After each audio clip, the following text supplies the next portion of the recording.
Il n'avait plus porté le maillot de l'équipe de France depuis le 29 février 2012 et un match face à l'Allemagne. Eric Abidal est de retour dans le groupe France. Le défenseur monégasque est convoqué par Didier Deschamps pour le match amical face à la Belgique mercredi 14 août. Revenu sur les terrains en fin de saison dernière après une greffe du foie, l'ancien Barcelonais était présent en conférence de presse ce jeudi, une heure avant l'annonce de la liste de Didier Deschamps. Pour lui, retrouver la sélection était un objectif majeur de sa saison. Bah oui, moi j'ai jamais fermé la porte à l'équipe de France. Voilà, c'est très important pour un joueur de foot. Étant jeune, ça a été un rêve qui s'est réalisé en 2004 et qui a été prolongé depuis pas mal d'années. Voilà, j'ai eu une pause de 2 ans à cause de la maladie, mais voilà, la porte n'est pas fermée, au contraire, toujours ouverte et j'espère pouvoir faire des bonnes prestations en club pour pouvoir y retourner. Bah, ce serait énorme déjà par rapport à ce que j'ai vécu. Maintenant, ben voilà, je ne vais pas le cacher, très, très content de pouvoir y retourner, participer à cette aventure que j'ai laissée il y a pas mal de temps. Voilà, peut-être, comme tu dis, du temps de rattraper. Mais l'important, c'est la qualif et pouvoir y participer, même pour un match, à partir du moment où le groupe se qualifie. Voilà, je pense que tout le monde sera content. Avant de s'envoler pour Bruxelles, Eric Abidal se rendra à Bordeaux samedi avec l'ASM où il devrait constituer la charnière centrale aux côtés de Ricardo Carvalho.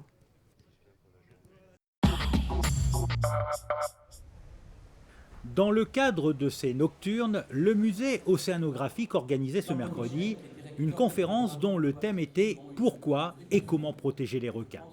Près de 100 millions de requins sont tués chaque année, un chiffre approximatif car la Chine, plus grand consommateur de squales, ne fournit aucune donnée.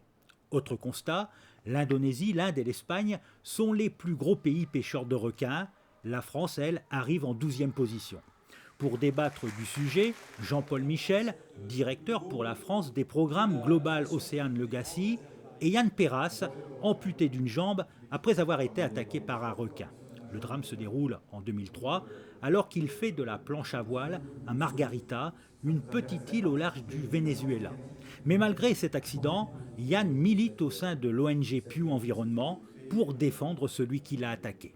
J'ai jamais voulu m'arrêter à mon accident et finalement je me suis dit que si moi j'étais capable de passer le cap et franchir le pas et de protéger les requins, n'importe qui était capable après de comprendre ce message et de comprendre l'importance de préserver les requins et de dépasser ce côté bête assoiffée de sang qu'on veut faire véhiculer sur le requin, puisque c'est une hérésie qui provient du film des Dents de la Mer et un film qui a fait beaucoup de dégâts pour cette espèce, qui est un super prédateur qui doit être protégé. Au cours des 15 dernières années, le nombre d'espèces de requins menacées est passé de 15 à plus de 180, dont 30 sont en voie d'extinction. En cause, la surpêche et le fining, l'opération qui consiste à ne retirer que les nageoires et les ailerons aux requins avant de les rejeter agonisant à la mer. Protéger les requins est primordial car les superprédateurs ont un rôle important dans les mers et dans les océans. C'est un animal indispensable à l'équilibre, au maintien de l'équilibre de l'écosystème. Parce que comme je le disais tout à l'heure, c'est un super prédateur, il est en haut de la chaîne alimentaire. Et si on fait disparaître un animal de ce type-là, l'animal qui a sa place, comme tous les autres animaux sur Terre, si on fait disparaître cet animal-là de la chaîne de l'écosystème marin, on va déséquilibrer entièrement l'écosystème et ça peut avoir des effets extrêmement catastrophiques et irréversibles.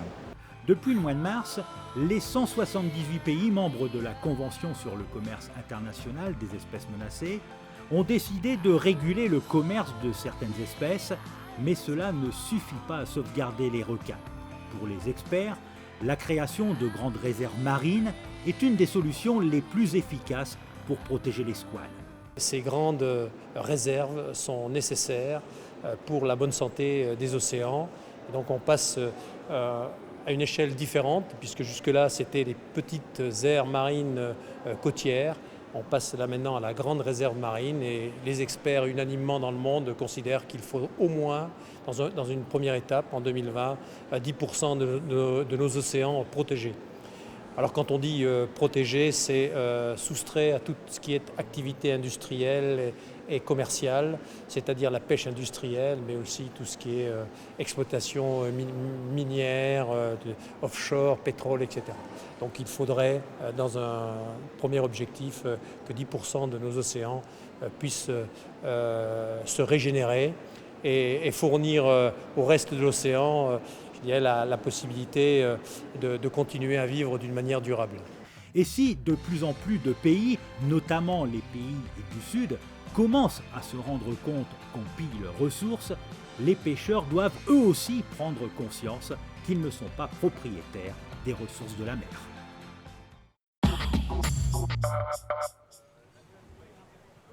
La vie est une succession d'opportunités qu'il faut saisir. Voilà la phrase qui résume au mieux la carrière de Laurent Vandenamel.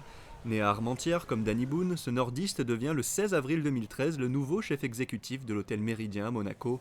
Après des études hôtelières dans le nord de la France, puis des expériences à Paris, Tignes ou Cuers en tant que chef pâtissier, il décide de partir à Dubaï sans parler le moindre mot d'anglais pour devenir sous-chef au restaurant gastronomique La Provence. 3 années plus tard, direction le Méridien Budapest pour ce globe-trotter de la cuisine, où il devient chef exécutif. Un rôle qu'il occupe désormais à Monaco, fort d'une expérience de plus de 15 ans dans le groupe Starwood. Il était temps pour moi de bouger, de voir de nouveaux horizons. Et j'étais ouvert vraiment à toutes les opportunités. Et l'opportunité de pouvoir postuler, je dis bien postuler pour ce poste ici à Monaco, connaissant l'ancien chef Bernard Cuc, avec qui je suis ami et avec qui j'ai aussi travaillé. On a travaillé ensemble dans les années 97 à 99 à Dubaï, au Méridien. Laurent Vandenamel est à la tête d'une équipe de 48 employés en cuisine l'été et 36 l'hiver. Pour lui, le mot cuisine s'accorde au pluriel. Je ne vais jamais dire « je fais ça ». Je vais toujours mettre en avant le mot « nous ». Pourquoi ? Parce que j'ai appris qu'une personne seule ne peut rien faire. Et je compte beaucoup, toujours sur les équipes, pour amener leurs idées, amener leur style de travail et faire de l'échange. Donc je veux surtout bien mettre en avant que sans toutes les équipes ici qui sont déjà en place depuis plusieurs années au Méridien Monaco, je ne suis strictement rien. Issu d'une famille qui n'a aucun pied dans le milieu de l'hôtellerie, Laurent Vandenamel commence à cuisiner avec sa grand-mère. Aujourd'hui, il gère l'activité des cuisines du Méridien, des restaurants Lintempo et Muse, mais aussi la partie banquet, dîner de gala et mariage, en apportant sa touche personnelle et toujours en adéquation avec ses équipes.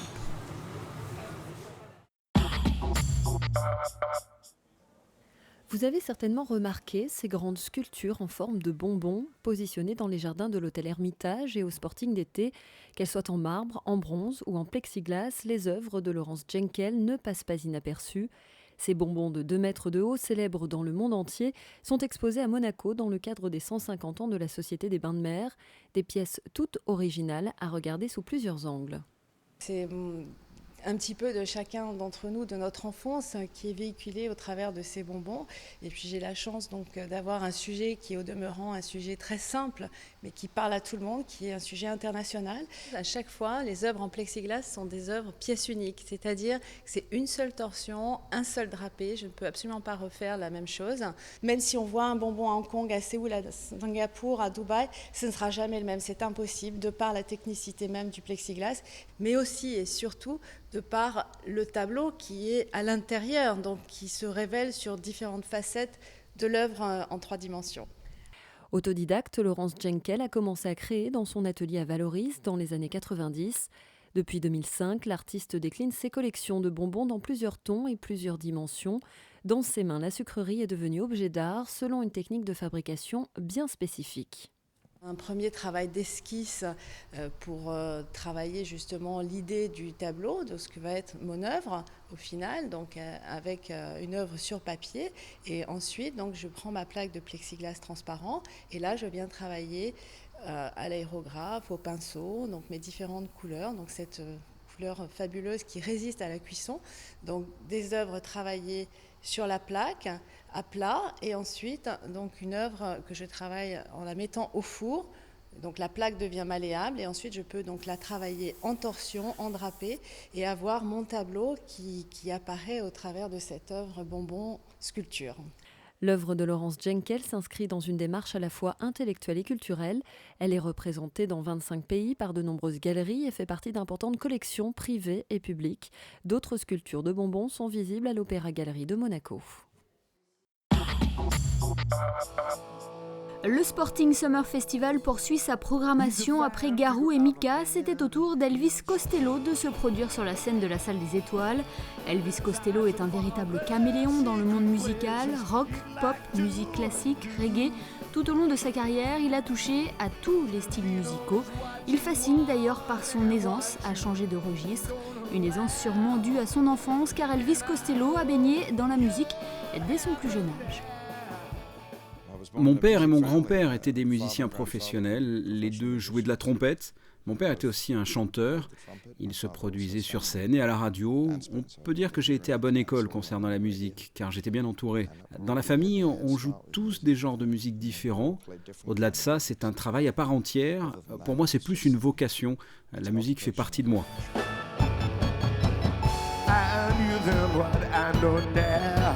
Le chanteur-guitariste anglais avait choisi la principauté pour achever sa tournée européenne avec son groupe The Imposters. Ce mercredi soir, il a interprété près de 40 ans de carrière devant une salle conquise.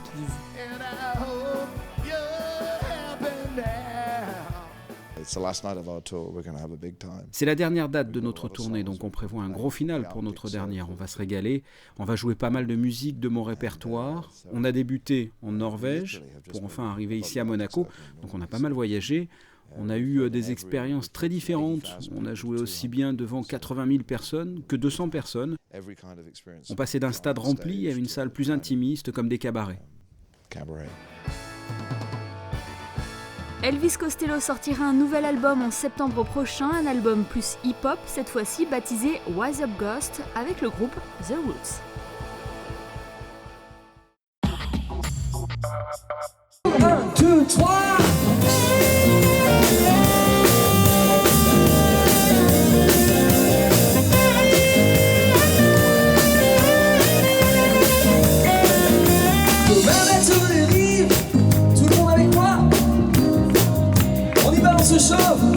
Je marche dans la ville, tout seul et anonyme. Dans la vie des six pièges, ce sont mes privilèges. Je suis riche de ça, et je m'en fous de tout. C'est l'histoire de 6 copains originaires du nord de la France qui aiment la musique et en particulier celle de Jean-Jacques Goldman. Un jour, le chanteur Alain Stevez s'impatiente du retour du géant de la variété française. Il décide alors de prendre les devants et crée son propre groupe baptisé Goldman. Depuis 3 ans, il écume les scènes en interprétant les titres qui ont marqué les années 80, 90 et 2000 que le public connaît forcément par cœur. Moi j'ai toujours chanté puisque je fais toujours d'ailleurs du bal, j'ai fait déjà un hommage à Police, j'ai fait un hommage à Paul Naref. Et puis là il se trouve qu'avec Goldman ça cartonne plutôt pas mal. Donc là vraiment on essuie un bon succès, on en est très content avec le groupe. Ouais. Ses paroles sont super, son univers, ses chansons sont super à jouer parce qu'elles sont à la fois simples et compliquées.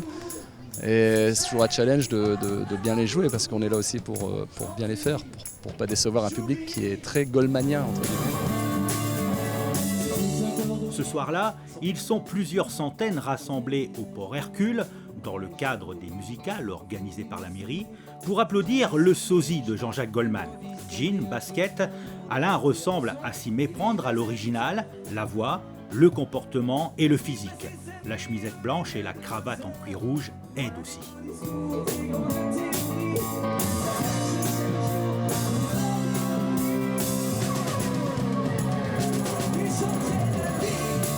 On essuie des comparaisons, mais elles sont souvent positives, heureusement pour nous. On a des gens qui nous disent, ouais, au départ on venait vous voir en se disant, mais qui sont ces gars qui veulent reprendre le répertoire de Jean-Jacques, pour qu'ils se prennent, tout ça. Puis finalement, on arrive à les emmener avec nous et ça se passe plutôt bien. Les gens sont très contents de pouvoir revivre justement ce que Jean-Jacques fait plus maintenant sur scène. C'est ma voix, je prends évidemment quelques intonations. Je chante à la façon de Jean-Jacques Goldman, ouais, mais c'est ma voix. Quand vous dites « chante à la façon de Jean-Jacques Goldman », donc quelque part il y a une petite imitation, non ? Une légère imitation, ouais, tout à fait.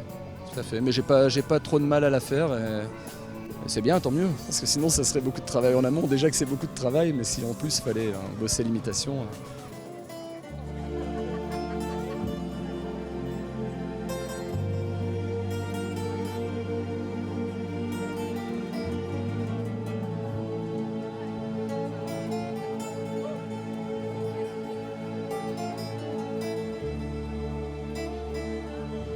Un guitare, monsieur David Maillot, s'il vous plaît. Le public se laisse emporter par les Goldmen et Alain décide de lui offrir un cadeau en jouant un morceau au violon.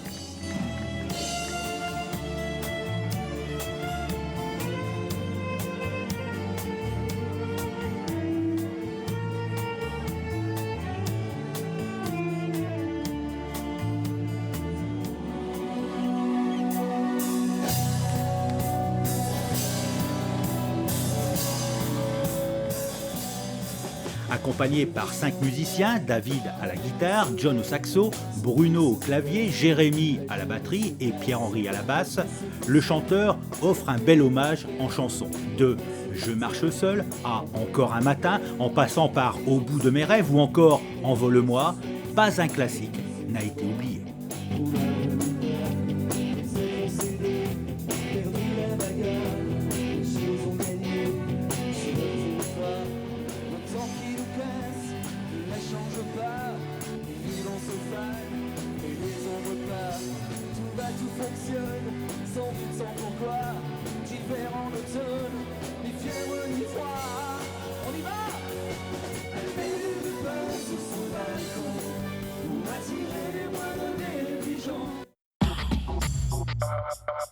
Voici tout de suite la météo des prochains jours. Vendredi, le rétablissement du beau temps, les nuages seront insignifiants et les températures proches des normales, de 24 à 28 degrés. Samedi, temps sec, ciel bleu et de rares nuages, il fera de 25 à 29 degrés. Dimanche, belle journée de plein été, du soleil et de la chaleur, de 26 à 30 degrés. Et enfin lundi, la journée restera largement ensoleillée et chaude, de 26 à 29 degrés. La température de l'eau, comptez 26 à 27 degrés.